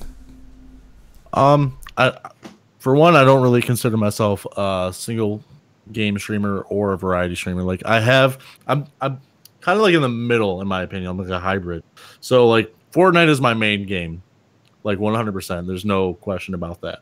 But at the same time, if I decide to play, I guess, PUBG or whatever on Thursday, or a game of a totally different genre, like if I go and play, I can't even think of another game, CSGO, wow. Something that's not sure, World of Warcraft, like no one's going to be like, well, I guess some people would say, why aren't you playing Fortnite? But at the same time, like people are used to me kind of switching games every once in a while. Like I'll always throw in a different game in the middle of the week at some point. I'm kind of like a variety because I don't really just stick to one game. Like Fortnite is my thing right now. Before that, it was, I don't know, like Rainbow Six for a while, and then it was PUBG for a while. CS:GO, sunglasses, oh my god. But I don't know. I don't think that there's a definite benefit to streaming one game, because like Azumatt was saying, you're in the same directory the whole time, and then I also see that there's a benefit to being a variety streamer because you're going across into multiple directories. Like if you're in one directory for a long time, that's a lot of like, there's so much more community out there that you're not getting into. So I think like a mixture of being like a single game streamer, like having a main game to have your viewers kind of rally behind is a good idea. And then kind of going into other directories just to kind of dip your toes into other communities. Excuse me. I think it's a good idea as well. Yeah, for sure. Yeah. I mean, yeah, that's really the benefit of variety too, is you can get into different communities as opposed to being locked into one. So that is a nice benefit. Khalysi, what do you think of this overall? I don't know if you consider yourself variety or not. I'm curious to hear that too. Dude, I don't really know either. Like if I had to put a name tag on it, I'd say maybe more of like a specific category streamer, like a variety within a specific category, like shooters. Like I'll play a bunch of Siege or PUBG or Ion or things like that, but they're all shooters. And I'll branch out into other stuff every now and again, but like I said before, I usually don't end up finishing the game because I just want to go back and shoot people. But in game, before that gets clear. Jeez, yeah. But yeah, so like maybe like category streamer, but at the end of the day, like I've just come to the point where I think sticking to a certain game could definitely get you more views and stuff. For instance, back last year when we had that whole Warframe, promotional, and I was playing a lot of Warframe for that, but then I like actually got interested in it a bit. I was gaining a lot of viewers from it. People who were like die-hard Warframe players, and I mean they loved Warframe and they wanted to watch Warframe all the time. And eventually it got to the point where I wanted to step away from Warframe, and you know that got rid of a few people, but at the same time I also kept a lot of long-time viewers that started in Warframe, but they keep coming back just because they want to watch the stream itself regardless of playing Warframe. But it definitely cost me a lot, because I'd say that was like the biggest point I had ever been as far as like viewership and subscribers and things like that. That was my biggest thing, but I could not stay there forever. Like it just was not in me to be like, okay, I'm getting the best outcome I could have gotten, and I could continue growing this, but I'm gonna want to stab myself if I keep playing Warframe 100% of the time. You know, like it's not worth it. Like I want to go play other games. So eventually for me, it just kind of became, I'm going to play when I'm going to play. And if the views come, fine. If they don't, whatever. Yeah, that's really cool. If you guys don't know Khalysi's story, last year around TwitchCon, Warframe released the whole drop system. They were one of the first games to have in-game drops. And there was just an explosion in that community in terms of viewer numbers of people who were just pulling up the streams and letting them go. So us, and especially Khalysi even, saw huge increases. I mean, you got up to what, like 5,000 viewers or something at one point? Was that, what was the highest? Yeah, it was, I think, like that night that I got that big host and stuff, it was what I remembered to be like 5,600 people the first night, and then that night I ended up streaming like 19, 20 hours because who wouldn't at that point. But for the next week though, even I had around 1 to 2K people, and even when I stopped playing Warframe, like, because like I said, you know, I wanted to play other stuff too, so there'd be times where I dipped out of Warframe and I went to play PUBG and I would still have like 500 people chilling. But yeah, it was an interesting week. Sure. Yeah, but at the end of the day, like, you decide that basically you'd go crazy if you had to stream Warframe all the time. You would kind of you couldn't handle that, couldn't sustain that. So yeah, because while it was fun, it also, like, if you look at my track record, it's not what I would normally play all the time. Now, if that had happened in some shooter game I was playing, Battlefield, Siege, anything like that, I think it would have been easier for me to be like, okay, I'm gonna stick with this a lot longer and see how it goes. But while it was a fun game to play, it wasn't fundamentally what I played all the time, and so I couldn't just commit that much time into just going for views. Yeah, so I think that's a great case study of you know, off of that question from the viewer is, you know, here's someone who had that chance to stream one game all the time, and really, like, at the end of the day, you wanted to have more fun streaming with games you wanted to play rather than just doing it for viewers or etc. So I think that's a great example of why you should potentially not give up on variety just because single game is technically faster or better or whatever for growth. So cool, thanks for the question, and I think that was a really good discussion. So there's a few more coming in chat here. Meemaw is in the Discord again, so I'm gonna pull her in for one more question here. Meemaw, hello, you there? Yeah. Hey, welcome back. I can just chat. I can just chat all day. Double feature. What is your second topic you want to talk about today? Oh, well, I'm just on the variety streaming. I would consider myself a hybrid as well as Velokk. I have a main game that I play once or twice a week, Arc. And then it's up for grabs. I could go to CSGO, so you'll have a granny shooting people up in-game.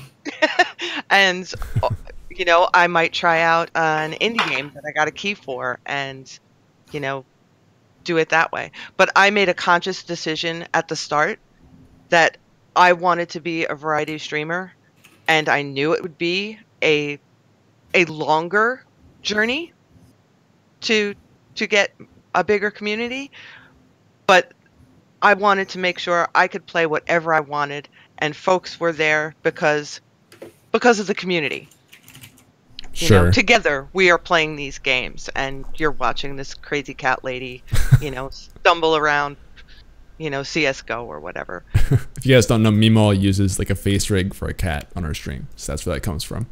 But yeah, I think there's an interesting discussion there as well in terms of, like, you know, there's these fancy labels, variety and single game streamer, but like they're so, like, there's no official term for it, right? Like, those are names that streamers kind of made up, and your stream does not have to be defined by, I'm a variety caster, well, I'm a single game streamer, and those are the only two spectrums that you can only be one or the other, right? Like, that's not the case. Like, you can be somewhere in the middle where maybe you have one game that you stream 80% of the time and 20% of the time you stream other games.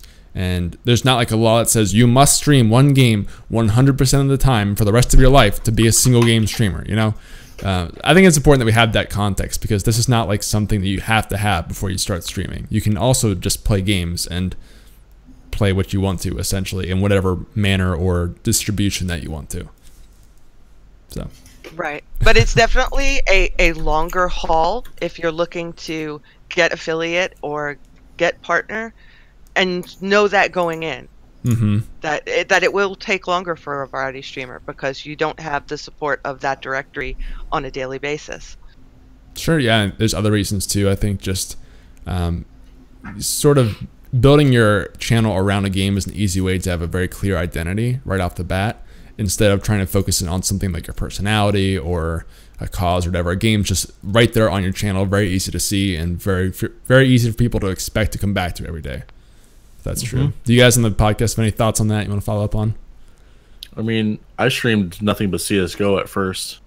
Like Green remembers, like when I first started streaming, it was literally, I didn't stream a single thing aside from CSGO. And like Green was just saying, it is nice being able to start off with one game to focus on. And then you can, because I didn't have an identity at first. So like CSGO was kind of my identity. Like I streamed that and that's what I did. And then because it was so easy for me to just stick to one game at first, it helped me grow as a streamer into what I am now. Like I've kind of figured out where I kind of want to go and everything. And I think picking a game just to stick with, at least at first, is a good idea, because you can focus on the rest of your channel. Makes it so much easier. Yeah, just one less thing to think about, right? Because that's going to be the same every day. Sure, makes sense. Khalysi, Azumatt, any quick thoughts before we move on here? No. I just, like I said, I just play whatever. Because, I mean, it, like at the end of the day, like I started streaming just to stream games and play and like hang out with people and stuff. But if it becomes work, or if I'm not enjoying it, that it is just like another job that I'm significantly underpaid for, and it's not worth it. You know, like if you're not having fun with it, it's like, okay, well, I'm just using up my free time, or you know, time that I could be playing games that I want to, doing what essentially becomes work because I don't want to play that game. Mm-hmm. The biggest example being me playing WoW, because it's always a topic with mine. It's like, you know, people call WoW the stream killer and things like that, because if you haven't been established in WoW already, you're probably not going to blow up on the game anymore. But it's been a game that I played since vanilla, that I always played at some point in time, whether I take a break here and there or not. But like for me to go from all the shooter games that I play and then be like, hey guys, I'm playing WoW today, it's just like, what? It's like some people who haven't even known me as long, like especially recently because of the launch, they're like, wait, you play WoW? I was like, yeah, I play WoW for like 14 years. What's up? But you know, they don't even know that about me, because literally it's not there until it is there, and it's such a different game from what I normally play. So it's just like, okay, I told people when it launched and I streamed the launch and everything, I was like, all right, we all know how we feel about the WoW topic, but I'm playing it regardless. You get a stream, or I'm streaming WoW, or I'm not streaming at all. Your choice. You can think of it like an IRL stream with a game in the background. Like, so, I mean, that's just what it comes down to, is like, I'm going to play what I want to play, and y'all just going to have to get over it. Yeah, I mean, that's such a good point too, because you have to determine like what you want to get out of the stream at the end of the day too. I mean, yes, like technically maybe playing PUBG is like statistically the best way to grow, but maybe you don't care about growth today. Maybe you want to just play games and have fun and hang out with people, and you can play WoW and do that. Like so that's why it's all about, at the end of the day, what you want to get out of the stream. That's so important. Don't feel like you have to be obligated to play something just because like such and such says you have to grow. Like if you just want to play games and stay where you're at on Twitch and just hang out with people, you can do that. That's an option. Cool. Mimo, anything else to add before we move on here? Well, you can also kind of segueing. You can variety stream and try and grow by strategically picking your games. Not PUBG, not Fortnite, but pick a game directory that you can be in the first 3 rows. And a game that you like. Always a game that you like. Mm-hmm. No, that's definitely true. When Doc was with us, he did that a lot of times with the channel. And I mean, that is, if you really want to grow, and maybe there's a hybrid there where you can find a game that's good for growth, that maybe isn't like your top choice, but you still enjoy a lot, that also has a good potential for being discovered. So yeah, it's a good point for sure. You can find that balance, and you know, you don't have to, they aren't exclusive, right? Like there can be games that you just want to play all the time that happen to be great for growth. But statistically, usually they're not. So I just want to put that disclaimer in there. Does that make sense? Yeah. Yep. Oh yeah, I think one point too is because I've had this brought up to me before, and it all kind of goes back into that is, you know, if you want to try and do both, creating like a schedule so people will know when to come for certain things, like you know, like Monday play this game, Tuesday playing that game, you know, like plan it out. But the problem for me with that is it all comes back to I want to play what I want to play, but it's usually a mood thing. So it's going to come down to I might like both of these games, but if I come in that day and I really don't feel like playing this one, then I'm like locked into it unless I want to, you know, stray from the schedule that I put in there. Because it's like maybe say, you know, Monday I decide to play Warframe like everybody wants, and Monday comes around and I'm like, I really, really don't want to play that game. I want to play something else, and I kind of feel like I'm obligated to do that when, you know, I said, hey, all you Warframers be here Monday because I'm going to play Warframe. And then they come in and they're like, what? Yeah, I mean, that goes back to that question of like what you want, right? Because you can set a schedule, but that still doesn't mean that you'll actually want to do that schedule at the end of the day. Yeah, for sure. So you have to, I think that's probably a learning process too, in terms of maybe you plan something and then over time you tweak your schedule to realize, okay, every month or so, every 2 weeks I can play a Warframe stream, and I can actually not want to go jump off a building or something, like you know, just working it out. I think that makes sense, and that's something that everyone kind of has to go through, and it just tied in with what you want to do at the end of the day, for sure. Cool. Any other comments? Anybody at all before we move on here? No. All right. No. Sounds good. All right, meanwhile, thank you for the second topic follow-up question, and we'll talk to you later. Thanks. Sure. See ya.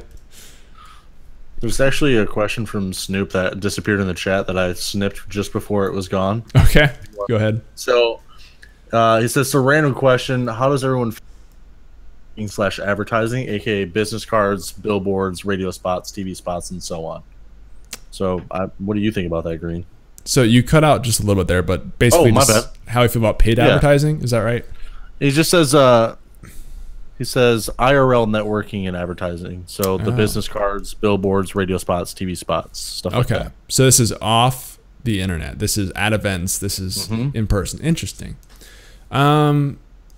Yeah, I would say, let me change the topic on this really quickly, because I'm not usually the one to answer the question first.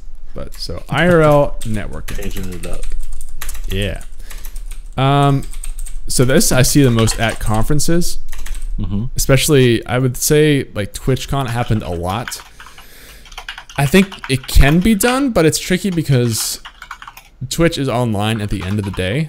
So at some point, you're going to have to get someone to computer and to come to your website. So like online paid advertising or just advertising, networking in general is easy because just clicking a link. When you're in person, you have to have someone go to a computer, type in a thing, and go to a link, which is just more steps in the process. And they have to remember you after getting home from whatever, the drive, seeing a billboard from Snoop or something, or being at TwitchCon, whatever.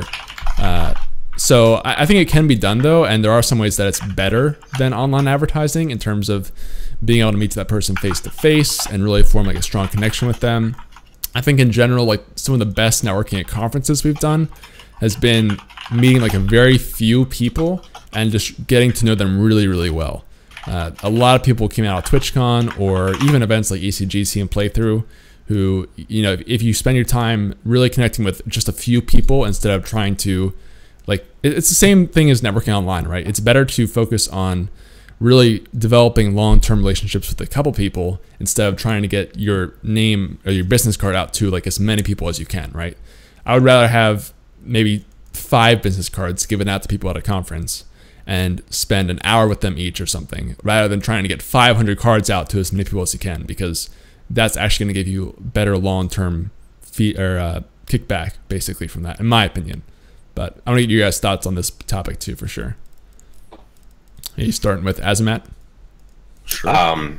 Yeah, so I think, honestly, I think it's a really, really good idea, because like in his thing, he was talking about like radio and TV things that happen. I don't, if you can accomplish that, I told him, I actually responded to this in chat. I was like, if you accomplish that, that's amazing for growth. But then he dropped the billboard thing, and I was just like, that's a game changer. If you put your face on a billboard, but he's driving down the highway, and it's like twitch.tv/SnoopHogg TV, and you're just like, I kind of want to go follow that dude because of his dedication to putting his face on a billboard. And check out his deep pockets. Right? But I don't know. I think it's, if you can accomplish that, and if you can afford it, by all means, it's another avenue of getting your name out there. But I that is nuts.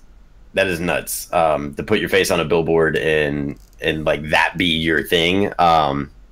As far as like where you're trying to go, like, so I personally think that small business cards, and like even not even just business cards, but like even like a little snippet or a clip of your stream or something like that is a little bit more beneficial than something that massive. Just because, sure, you'll get people that stop by. I mean, you might get more eyes on your channel, and it'll be a game changer and interesting as hell. But I'm not sure that in the long run that's a good investment. Yeah, like ideally, I mean, if you can put your face on a billboard and do it a lot of times, that's going to be really cool, because there's also the piece of the puzzle where if you're at a place where people aren't using, like, I mean, just like Azumatt said, like, how many billboards have you seen for Twitch streamers? 0. So if you are the first person to do that, you're going to stand out. That's important to realize too. But practically, there's probably a reason why not many Twitch streamers have put their faces on billboards, because a little expensive. So yeah, I mean, it's just a matter of like, how far can you go with being able to pay for that kind of stuff? And do you want to be the trailblazer that kind of experiments with this? And maybe you lose all your money for not much, but it's just sort of a matter of where you are at and what kind of risks you're willing to take, for sure. See Ninja do it. Yeah, I mean, if anyone can do it, it could probably work for Ninja. Khalysi, do you have thoughts on this one? My thoughts are mixed. I mean, like, while it might be good for growth, half the time I end up in... Those things would work because they're a little more anonymous. You're not, like, connecting with the people one-on-one. They just see you somewhere, hear about you somewhere, and then they come check it out. So if it's anyone who would be interested in that kind of thing, it's probably okay. But I know, at least with real-life advertisement and my experiences with it, half the time I end up not wanting it. Because, like, I'll be wearing a Twitch hoodie or a gaming thing or something related to that, and, you know, I'll just come across people, and they'll be the people who tend to ask questions about it. Like, I think one time I was wearing a Twitch hoodie and someone asked if I was an employee or something, and I tried to get out of that conversation as fast as possible because I realized, I was like, yeah, at the same time, it would be cool. Maybe this guy becomes like a longtime viewer or something like that. But really, half the time, I'm just going on about my day, and I don't want to stop and talk about it for however long that conversation could go on. It's like, I just want to get back home. So I was like, no, I'm not an employee. And he's like, oh, okay. And I left. But you know, I didn't try to take that conversation further. Like, no, I don't work for them, but like, I'm a streamer, you know, come check out the channel or anything like that. You know, I just tried to get out of it as fast as possible. So I think I'd be a little, a little different than most people, I guess, who would just be trying to get as many viewers as possible or something. but a billboard, for one, would be really expensive. But it's not a one-on-one interaction, so I think I'd be like better equipped to handle it. So it's like when I go to stream, the only way they're gonna get to me is like if they come to the channel. So at that point, I'm in like a streaming mindset, so I don't mind it. But yeah, so I think those things are cool. They just cost money that I'm not gonna pay. Sure. Yeah, but like you think they could be potentially helpful for someone. It's just sort of not your style most of the time. I think any way of putting your name out there can be beneficial, right? Like, if you have the money to put a billboard up, I think you're going to get more notice than, you know, putting out a tweet. Sometimes, maybe not, but more people are going to see it at least. I think there's going to be more exposure there. Whether it's more effective, I don't know. Because like you said, you have more channels to go through. They got to remember to come check you out, and they have to get home and then go to the link. And then, like, what if you're not streaming when they get home to try and check it out? They might not bother to follow at that point and check you out later. It might just be like a spur of the moment thing. They get home, they're thinking about it. They're like, "Oh, let me go check this out real quick." And then you're not online, but they don't have any desire to come back later. Yeah, that's true. I mean, the less steps you can have someone take to get to your product is always helpful. So that's one big block of any sort of online product you're trying to get the people to go through a real life pamphlet or booklet or billboard or whatever. So that's true. But Vel, do you have any last thoughts on this one before we wrap up here? Yeah, for sure. I'll make it quick. But for one, none of this shit matters if your content sucks. So just so you know, like, I don't want people out there you should be on it. They can't stream. You know what I mean? Like, don't go out and spend $1,000 on a billboard. You're sitting at 3 viewers and you've been doing this for like 4 years. Like, maybe fix your shit up a little bit. Like, if your content sucks, doesn't matter. But I think a billboard would be a really cool idea if you can afford it, for sure. I don't know anything about radio. I've tried a little bit of Facebook and Instagram, but I need to, like, fine tune that a little bit. But business cards is a must, and it doesn't really matter so much as like how you do the business card, as long as it has your information on there. But like, if you do start handing out business cards, make sure to leave an impression on that person, because it's just a business card. Like, you need to make a connection with that person, like a better connection and a better like impression on that person than anybody else there. That way they remember you and they're like, oh, this is the guy who gave me this business card, or this is the girl who gave me this business card. So as far as business cards, leave an impression. That business card doesn't mean anything if you don't actually give them something to think about. So that's just my quick 2 cents on it. Yeah, it's true. There's some really cool business cards out there too that we got from TwitchCon things, like someone taking ramen noodles was one. Yeah, or like taking a Pokemon card and making yourself a Pokemon in there, or there's some really cool ways you can do that to kind of catch people's attention a little bit more. That's right. Worth considering. I mean, there was even the banana pen that one lady was handing out, and I didn't go check out her channel, even though she had a great idea of advertising her channel on a banana pen, but she didn't leave good. Like, she didn't, like, it was just like, hey, here you go. And it's like, okay, like, I got this cool pen, and like, I'm not gonna go check out your channel because you didn't put in any effort after that. Like, exactly. So yeah, it's just like you were saying earlier, right? Like, it's better to give that banana pen to 5 people and spend a lot of time with them rather than trying to give everyone a really cool business card because it's really cool. It's right. All right, so moving on here, we're kind of wrapping up the show here. Got about 10 minutes left. So we had a question from Spullen by You in the chat, who said, what does everyone think of following the curve of a new game coming out? Variety streamers would be less affected, but single game streamers could go either way, I think. So what do you guys think of trying to like get on the hype train of new games coming out? Do you ever try to do that for your streams, or do you stay away from it? What's your take? Depends on the game, honestly, I think. If it's like a huge game, like say the new COD comes out, it's already kind of built a people who play that or do that, like, wow, a new thing comes out and all the big streamers it's sometimes a competition for something that's popular, where big streamers are going to go stream that too, and it basically becomes the same thing as playing any other game that's already big, because all those people are going to go check out the big streamers that they already watch, or new people who are checking out the game are going to probably go to the top of the directory. Not all the time, but you know, in most cases, that's how it works. The difference is games that come out that are new, that are pretty good, that people want to check out, but not necessarily big streamers want to check out. Islands of Nine, for instance, at one point, it was insanely good for growth. It always has been, because while some bigger streamers kind of got interested in a little bit, none of them really stayed and played it day after day, hours and hours. So it was really easy to get higher up in the directory when new viewers were coming in. I'm not talking about currently, because it's a little bit in a bad state. But you know, it was still the people who come to view it, though. You're going to get better traction than playing something else, because the big streamers aren't playing it. I've seen quite a few people grow exponentially through that game alone.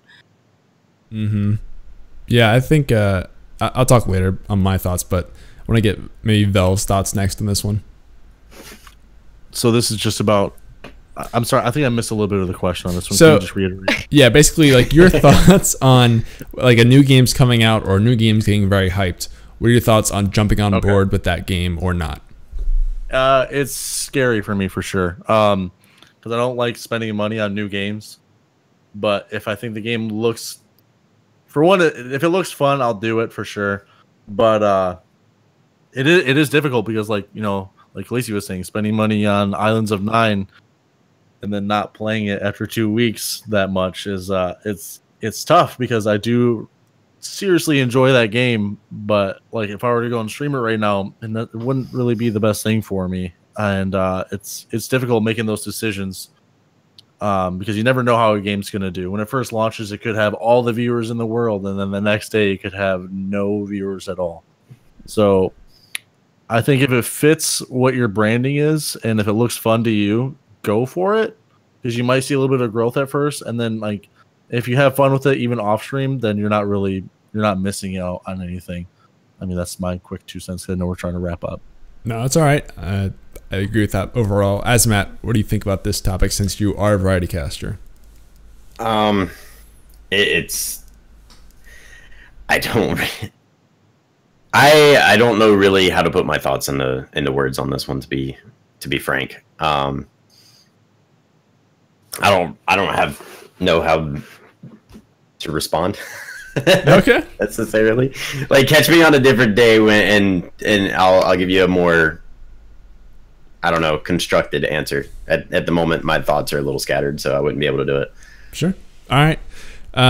Yeah, on this one, I would say that generally, I would say for most streamers, if you're trying to get on board with a new game, like the hype train for something that's coming out, maybe WoW in the past week that just launched, you know, like Khalysi was saying, you're probably gonna have a tougher time standing out for most streamers who are in the smaller range.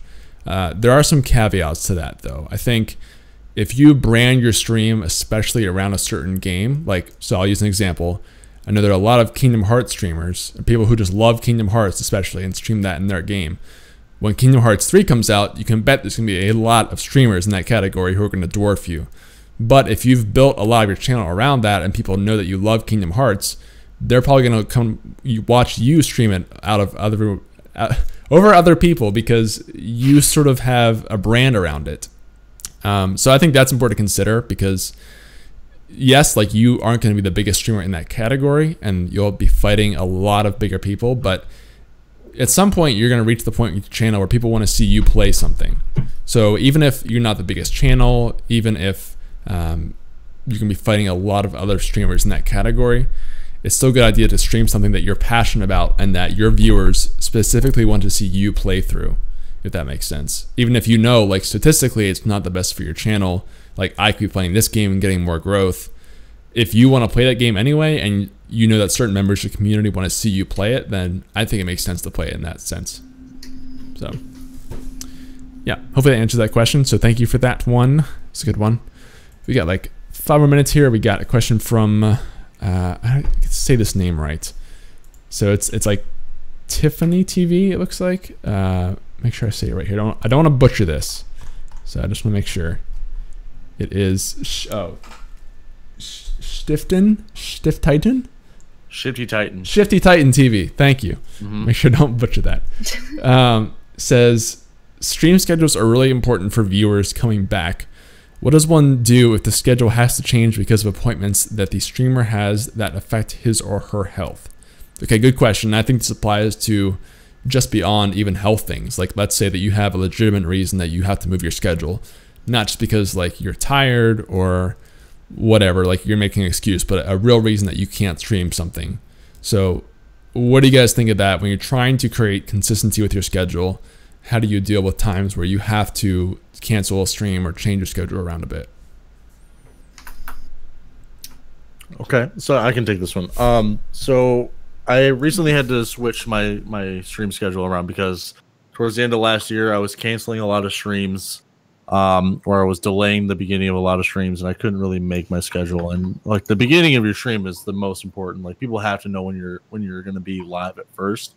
The ending doesn't really matter quite as much, like because if you give somebody a start time, you're going to have a much bigger rally of people than you normally would, because they know, hey, TRUgaming is going to be live at 11 a.m. Eastern Standard Time Thursday and Friday because they have a podcast. Like they know we're going to be here, so they're waiting for us. So I had to switch my schedule around. I switched back to the morning stream, and I know that I can make 8:30 in the morning Monday through Friday almost 100% of the time, and I know that I can stream until about 11:30 in the morning almost 100% of the time. So I only give myself 3 hours to stream, but I know that I can make it for those 3 hours, and I know that I can stream at the quality that I want for those 3 hours as well. So I think finding a time, even though it might not give you as much time as you would like, having a consistent schedule and a consistent amount of time that you can make is a really big deal. Yeah, I would definitely agree with that. Azumatt, you have thoughts on this one, maybe? I struggled for a while to constantly, commit to a stream schedule. Like I was always, either canceling last minute or like postponing, or like, oh God, I'm an hour late or whatever. And that was me a little less than a year ago, actually. So I think if you're canceling due to appointments, because of your health and stuff, that'll kind of go back to, I believe what I said to Silent Ghost. He had a lot of stuff going on with his health and stuff like that. When it becomes to you, it's always take care of player one. Take care of yourself. Take care of everything that you need to. Worry about stream later. So if you're still worried about your schedule, and like you canceling because of health reasons, at that point, I think you're almost putting Twitch on a pedestal, when that should be you. And it's bad to say it like that, but you're putting Twitch to a level to where like you feel so obligated to stream that you feel bad for taking care of yourself, and that's not the mentality that you should have. I don't know. You're putting Twitch on an unnecessary pedestal, in my opinion. You should always take care of player one, and a lot of people, whether they openly admit it or not, are going to back you up on that decision. No, I mean, your community definitely should.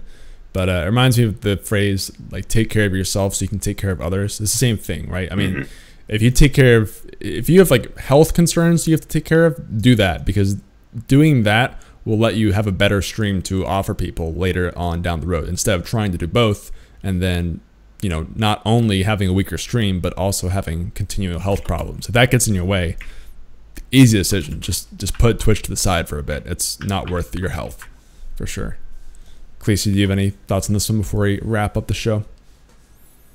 Yeah, I don't have a schedule right now.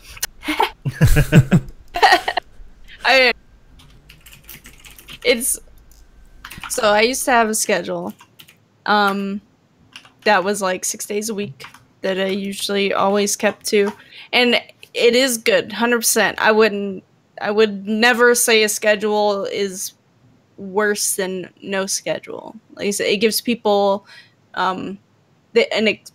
expected time for you to be there and for them to make plans. Maybe they, if they don't know when you're going to come online, they may make other plans. But if they do, you know, they might try and like do whatever they need to get done beforehand so that they could be at your stream if they, you know, are that dedicated to being there. But I haven't got to the point yet where I've been able to make out a schedule that I know I'm going to be able to keep, because I don't want that to happen where I'm canceling a lot or giving people an expectation and then backing out. So I haven't remade my schedule since all the stuff in, you know, real life has been going on. I just kind of try and make a, how do I word it? Like, I don't have a schedule yet, but I try to be there, like, say, 3 times a week or something, which still hasn't always happened right now, especially with work stuff going on.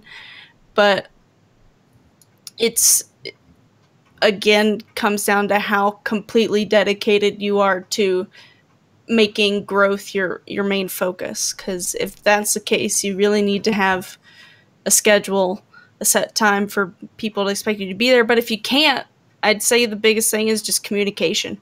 People, if